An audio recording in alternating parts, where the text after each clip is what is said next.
This year, Southeast Asia's most iconic thought leaders and innovators came together for the inaugural Summit X.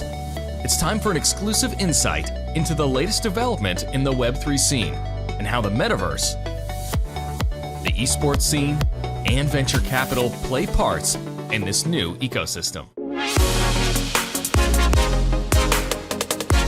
If you want autonomous AI to In today's landscape, I think we're actually, interestingly, in aggregate. Some challenges. So what is the single thing that we should be looking forward to with respect to esports in Southeast Asia, right? And what are the conditions needed to realize this, and what role does Singapore play in this regional development and growth? I'll take that question. I think it's also kind of related to the last question there, which is very interesting, right? The industry can only grow as large as the amount of skilled labor available. Not just in Singapore, but in Southeast Asia, right? I think everyone on the panel here has also pointed out that there's a very young market, a lot of youngsters in all across the region, all looking to be involved in esports in some way or another. Are we ready, as an industry to train, and help them skill up and to take on some of these very traditional roles that do exist in any other industry, but exist in esports as well, right? Whether they are technical roles or more soft skill driven roles like business development and such. So I think that's really the main takeaway I would like to share. Look at esports as well from an ecosystem perspective of where are the skill gaps and how are we going to fill them? Because if you have that answer, then I think that's a huge business opportunity there. Yeah, I think my own 2 cents to it is really what is needed, right? Especially, let's talk about Singapore, right? It's the lack of support and the lack of local hero support, right? The fandom is really a severe lack. And not just for esports, right? Even for sports, right? Even let's talk about our homegrown champion, right? Your Joseph Schooling, they came up from Singapore, yeah, it's just 1 week of hoo-ha. Well, that's great, fantastic. First gold medal for Singapore, that's about it.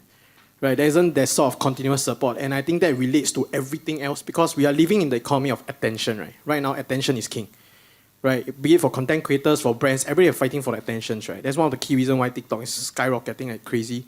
And I think likewise for, be it for jobs opportunity, be it for sales revenue, at the end of the day, it falls back to the underlying factor is whether there is enough support from the local community, not just the fans itself, right? Whether there's local support for that. If you look at Indonesia, Vietnam, Philippines, it's insane. Their support, not just for esports, their sports, everything, right? If you go to a stadium right now for soccer itself, Indonesia is crazy, right? They queue for their team, you know what I mean? If their team lose, they flip the entire bus, right?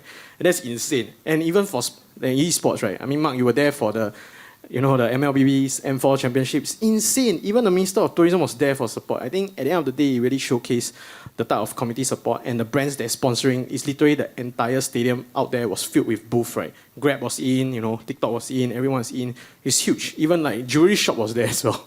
So I think at the end of the day, it's really going back to the end of the day, it's really supporting our local heroes is very important. I think at the end of the day, we're talking about Singapore as a nexus, right? And we are looking at a lot of publishers actually coming into Singapore. So there will be opportunities because Singapore will be that hub where publishers see it as a strategic place within Southeast Asia for them to reach out to everything around Southeast Asia. Yeah. For me, a quick one, I think Singapore is a hub for us, right? If you ask me why invest in the MLBB team in Singapore, I think we are home, right? Singapore is home. So when we look at all the games that we look at, we look at MLBB and also we have a very strong FIFA team. I think in Singapore, like what Roy mentioned, right, in terms of support, I think traditional sports from how we move from sports to esports. That's why I invested in an esports team and an e-racing team. So that's how we try to, get, the more traditionalists to understand as well this space and how to bring them in. And I'm also quite hopeful that I can announce a partnership with an esports, with an English Premier League club in the next 1 month. Looking forward. Yeah, for our team. So, but they want to go through traditional sports first, like maybe FIFA. So we are hoping to close that partnership with them. And I think that starts off with Singapore. Yep. We have come to the end of this episode. We hope you've learned much from the biggest trailblazers in the industry. See you in the next TechStorm Insight, where we will hear from other showstoppers around the world.